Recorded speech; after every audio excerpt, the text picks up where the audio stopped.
So one another way of changing colors of the background is like, let's say sometimes maybe you don't want to segment out the image and use a segment because this looks like a simple image, but sometimes you might have a very complicated image with two or three people in it, or a very complicated pose which you're not able to edit it out using segments. And second thing is, you don't want to take it to Photoshop because maybe taking it to Photoshop is taking time, or sometimes people don't have access to Photoshop, or people don't know how to use Photoshop. So in all those cases, this is not a, like, how do I say, this is not a new thing. This is just like, you know a way where we can avoid using segments. So one way of dealing with backgrounds is, like, let's say if this is my image, right, I can just remove this character from my image. So let's say I'll just keep this character somewhere with me, right? And now, because I already have the character kept here, like separately, right? I don't have to worry about this character here. And I can just use this image, go to setting, and I can just change everything here. Like, let's say, imagine I have to make it as a gray office room, right? I can just make it gray like this. And because I already have the character kept here, I don't have to worry about this. Now in this step, it's something similar, right? I'll just keep the character here. I'll do one image to image. Like, let's say, wearing a blue suit.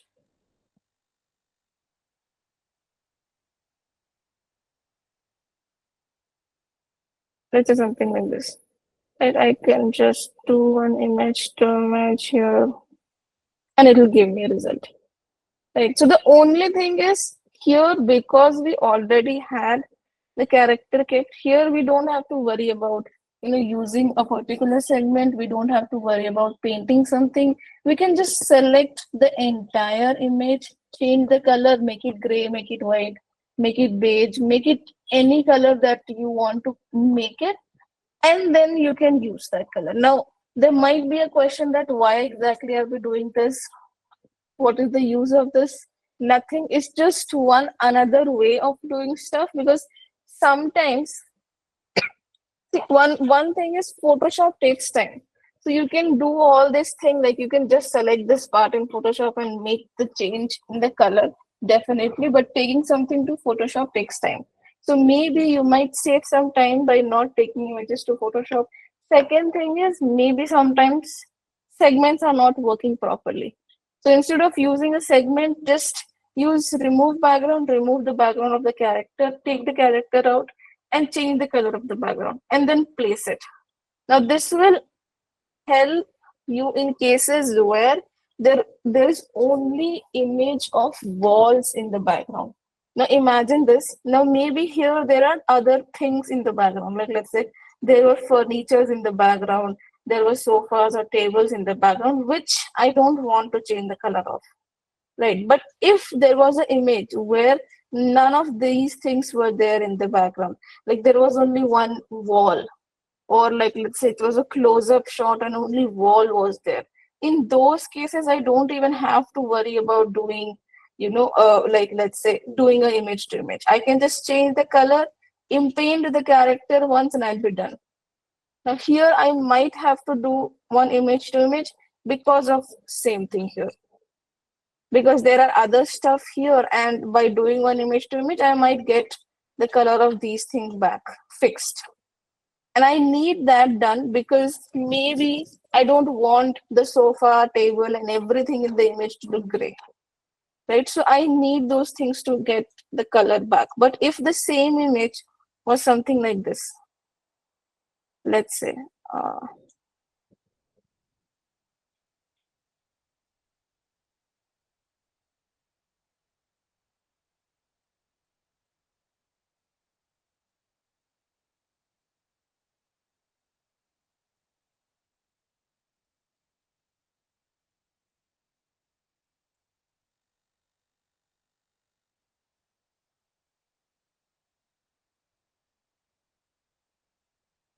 Okay, imagine that the image was supposed to look something like this.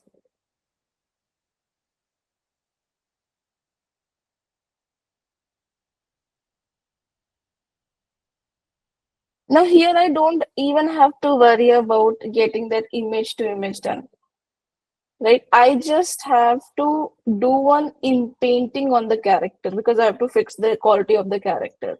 But because there is only wall in the background, I can keep the wall gray, white, or whatever color I need.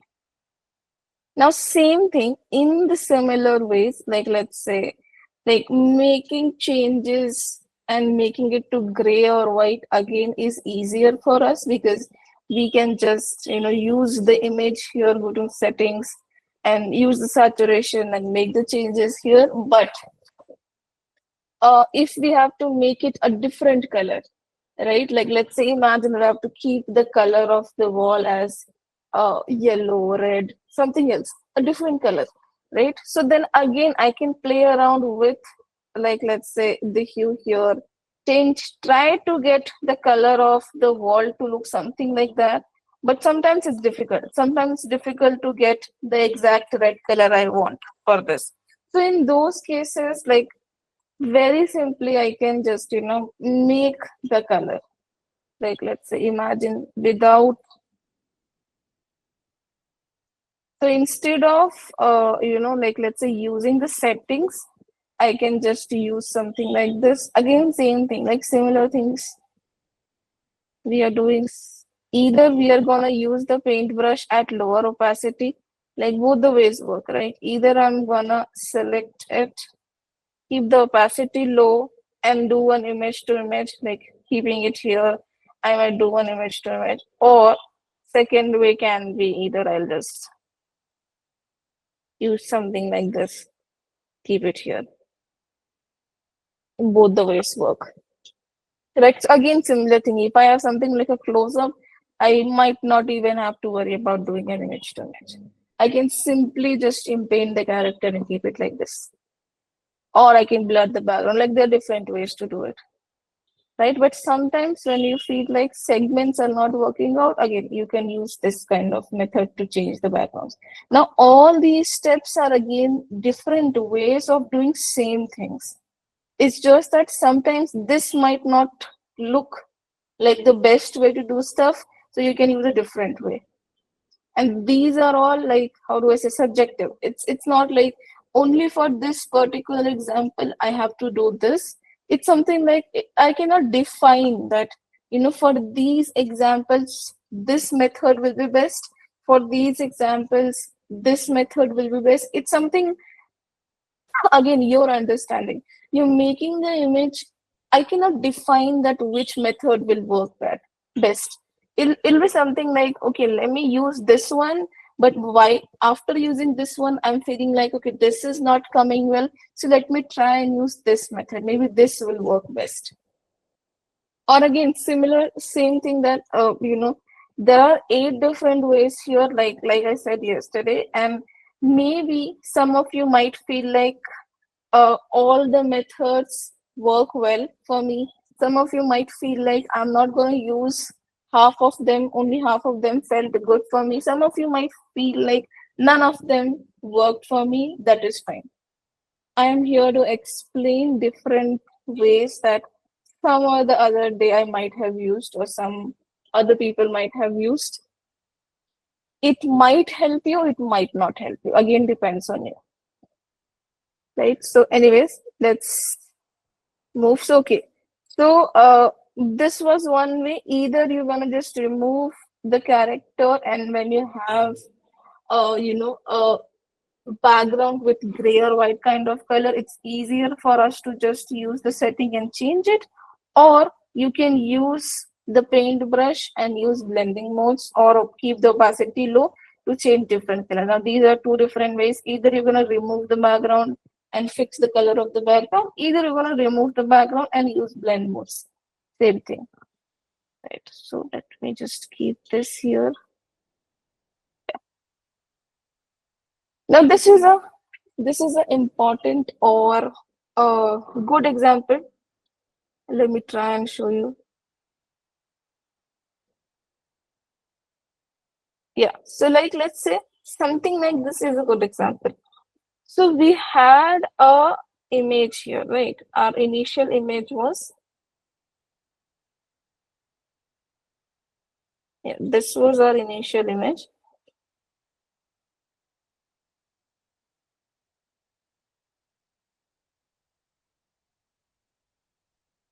So 1 minute, yeah. So this was our initial image which we started working with, right? Now here it had like a bluish kind of wall. We changed it to gray wall, but even after changing it to gray wall and writing like a gray wall, we still did not got like a perfect gray wall. Like it still kind of looks like a bluish kind of wall. It's not looking way too perfect. Or like gray is still not a better example. Like let's say imagine using something as red as a color of the walls. Right. Now, using different colors for background and dresses sometimes affect the images a lot.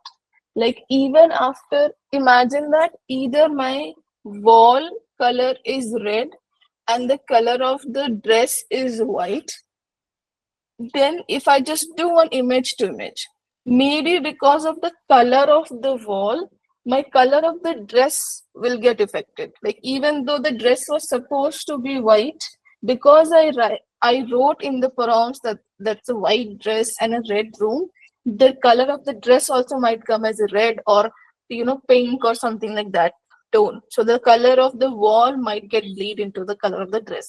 Or same thing, if I keep a white room and the dress color is blue or red, something like a brighter color, those colors might affect the color of the background. So even after using all these steps, like let's say even after using all these steps, I feel like every time I'm doing an image to image, the color is still getting bleeded out in the backgrounds, or it's affecting my background, or it's affecting my dress because those are very random colors.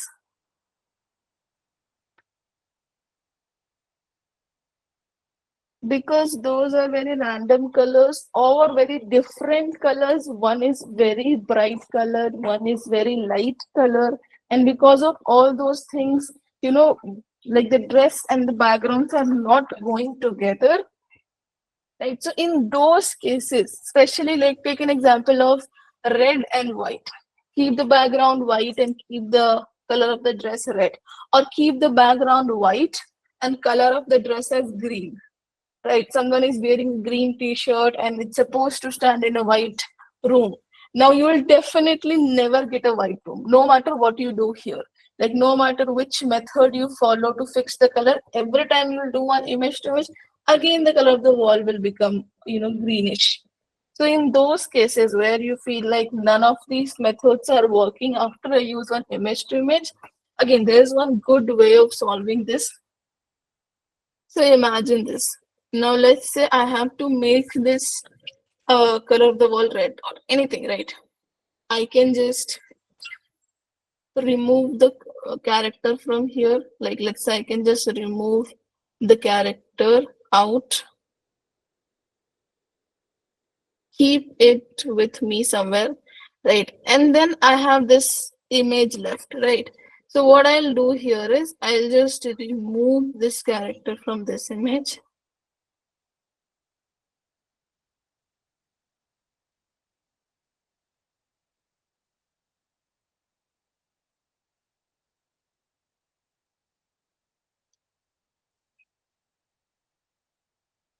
Okay, so we got something like this. Now, because there is no character here in the image, I don't have to worry about this. I can just change the color to anything, like let's say red, right? I'm using red because red is a very bright color and it, generally affects the colors of wall and dresses very easily. So let's say I have this color. Let me just use this, right? And now because I don't have this character here on this image, I don't have to worry about using image to image with the character. I can just write like a red office background.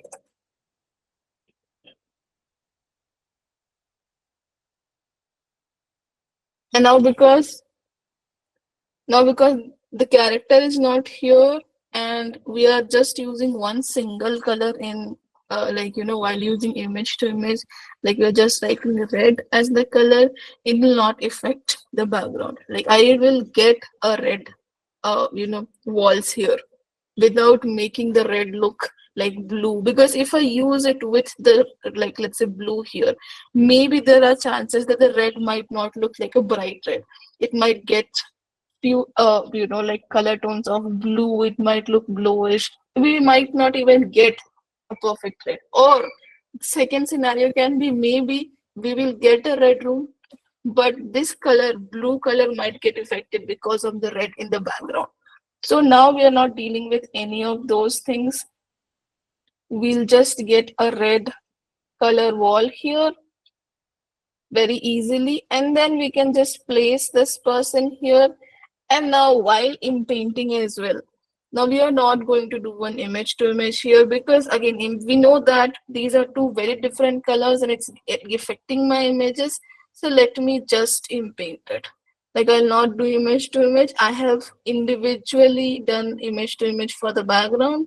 Now once the background is done, I'll only do in painting for the character.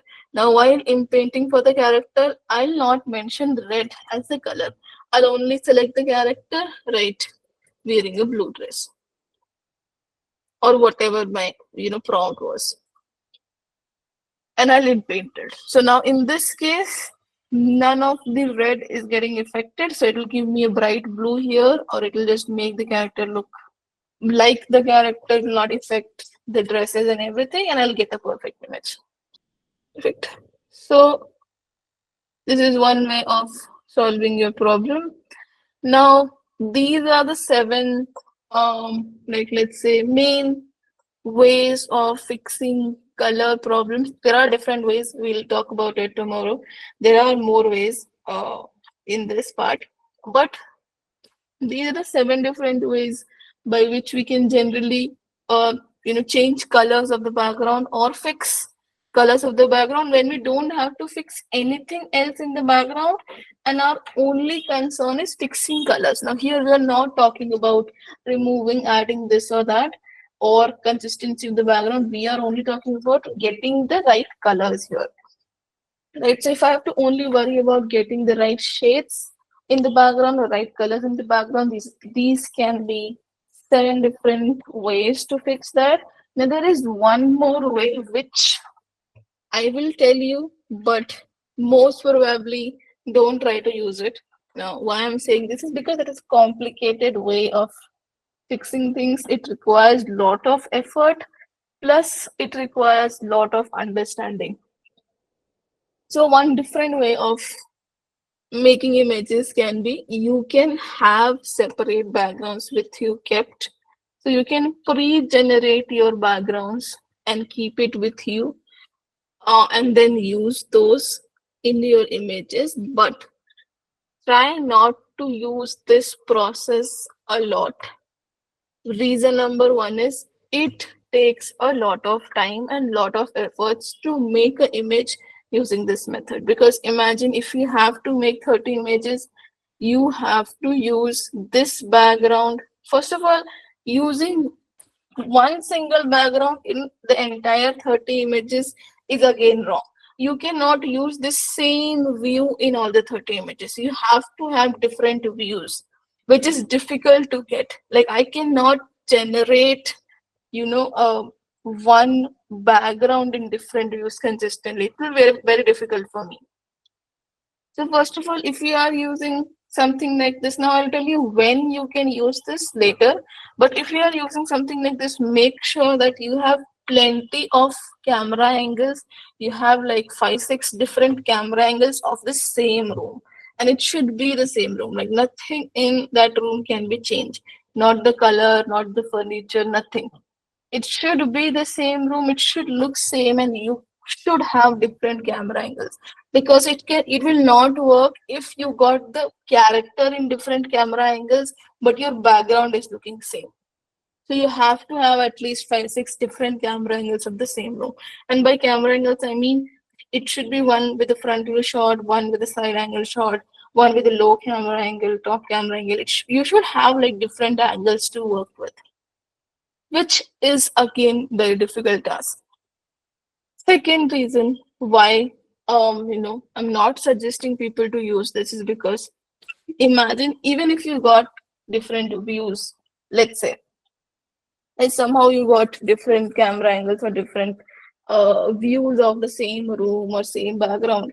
Now there are a lot of factors that come into picture when you work with different backgrounds. First of all, imagine replacing background for every image is again a very tedious time taking process. So imagine just getting an image by writing a prompt is again easier. But making an image and then changing that image every time, getting that background every time is again a very time taking process. It might look very simple to a lot of people right now, but trust me, it's not. Because changing a background does not only mean that you just have to place the background there. You have to understand, first of all, a lot of people here, trust me, a lot of people fuck up in perspective and proportions. So if you are not sure about perspective or proportion, if you are not someone who's pro in perspective and proportion, don't try this. Because I can guarantee you'll fuck this up. And if you do, you'll have to again sit and make the entire episode, which you will not like. So don't try this unless you are like 200% sure that I can do this. So one thing is this, you have to be very sure about perspective and proportion. Where exactly, like if this is my image, how exactly should my background look? Can I use this one, or this one? If I'm using this, where exactly I have to place it? Because I've seen people, they will place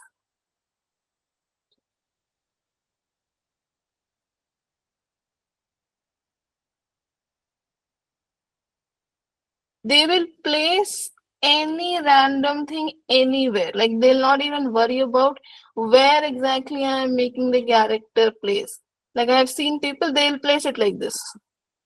Like this is the floor and they'll place the character here. So if you are not sure about perspective and proportions, don't try this. Never try this out. So you have to be like a pro person in understanding perspective and proportion if you are using this method. Second thing is you have to understand which angle and stuff is it's working, because this angle will not work in all the images. This is a kind of low camera angle giving shot. So now something like people don't have an idea about, is my character is in this camera angle and the background is in this camera angle. If they are in different camera angles, it cannot be placed together. It will look very odd. I cannot place it like this. It will look very odd. If this background, if I'm using this background in like a low camera angle shot, even the character is supposed to come in low camera angle shot. Or if my character is in top view shot, I cannot use a front view shot background there. I have to be very precise in understanding which kind of camera angle and camera shot is my character coming in, and which kind of camera angle and camera shot is my background coming in. They both should match, then only you can place both of them together. So again, apart from all these things, even if let's say you get a good camera angle and you are okay with perspective and proportions, you should be an ideal person who understands tone, lighting, shadows, everything. Because if you don't understand that, your tone, lighting, and shadows are not matching your image, again that image will look very odd. Like the tone of your background, the tone of the character is way different, or the lighting is very different, or the shadows are not matching, again it will look different, or it will look very odd. And now because you are using a pre-made backgrounds, you will never want to use image to image at a higher intensity. Like if I am using a specifically designed background set for me, I'll not use image to image at 60-70%. I'll try to use image to image only at 10 or 20%, because I know that if I am using image to image at higher intensity, it will again change something which I don't want, because I've already made background. So in those cases, I'll use image to image only at 10-20%, just to ensure that there is no, like let's say rough patches left here and there, just for that. Because if I use image to image 50%, there's no benefit of me using a separate background. Because if I'm getting a separate background, I'll never want things to change here. I want this bed to look exactly like this. And if I use image to image at higher intensity, it will again change. So in those cases, I'll try to use image to image only at 10 or 20%. Now, because I'm using image to image at 10 or 20%, there are chances that the AI will not fix tone, lighting, and shadows for me. So in those cases, I have to manually edit the tone, lighting, and shadows. So you might have seen that the AI fixes the tone, lighting, and shadows for us if we do an image to image. But if we do it at 10%, it will definitely not fix those things for us. So you have to understand Photoshop or other tools in a very pro format to get this, done. So if you are someone who understands all these things, again, you can use it, but keep in mind it will take time, because fixing tone, lighting, shadows, everything for all the 30 images again will take time. Right? Now why am I telling this? Even though this is very difficult to pull off, I'm still telling you this is because sometimes you might want to use it for one or two images. Like imagine there is a scene where you have to show something very specific in the background, which you don't want to get changed for two or three images. There are cases where imagine that you have to show a wall, a person is passing by a wall, and that wall contains something like a very ancient looking watch, or a very dramatic photo on it, or something very dramatic on that wall. And you have to make two or three panels where you have to show that the person is passing through that wall and is looking at the wall, and there is one close focus zoom on the wall, and then again you have to show that person walked away from the wall. Let's say now in all these three panels, you cannot, change anything in the wall. Like the wall cannot change, the watch cannot change, or the painting on the wall cannot change. Anything specific here. So there are cases where you feel like, um, you know, just for two or three panels you have to show something very specific which you don't want to change, because it has a significance in the story, and you cannot, like, change like even slightest of thing there. So in those cases, right, in those kind of cases, this might be a useful way of making stuff. Like you have a very complicated background to make or keep for few panels, like two or three panels, where like changing even one single thing is not acceptable because it has a lot of significance in the story or something like that. In those cases, just generate those kind of backgrounds, keep it with you, and then, like, patch that background in the images where you want. So again, helpful in few panels, but try to understand perspective, lighting, all those things in a good manner there.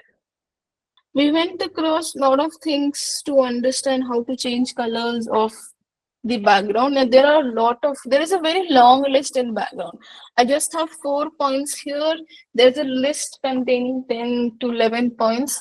Now we'll look about that tomorrow. But again, repeating the same thing. Now, all these lists that I have created right now is something that came across my mind, is something that I thought of, that what are the different things that I can tell. But it's not important that you use all these steps, but keep everything in mind. Because if you keep things in mind, you might use it somewhere or the other. Okay, now all the steps that I generally use are not working out. Let me use this kind of method for this image. Sometimes you use one method only for one image in your entire life. Happens. Like this particular method I've never used, I just use it for that one image. Sometimes one particular method you always use because maybe that method works every time you have to use something. So again, this might help you, this might not help you, but try to use it, try to explore. And the only way to understand if these methods are helping you or not is to use this. If you use all these things, you'll understand, get an understanding of is this helping me or not, or which method is the best for me, or sometimes you'll even find better ways than this. That okay, maybe I was told to use it like this, but I will use it like this. Like I said, you are individual artist. Every artist has their personal or individual way of doing stuff. Even painting, no one can copy someone else's style, right? So every artist have their different persona of looking at things and making things. So maybe you might make a better way of doing stuff by exploring, but all these things will come only when you explore more, practice more, plus you try and use tools more, understand tools. You might come across different ways of doing the same thing.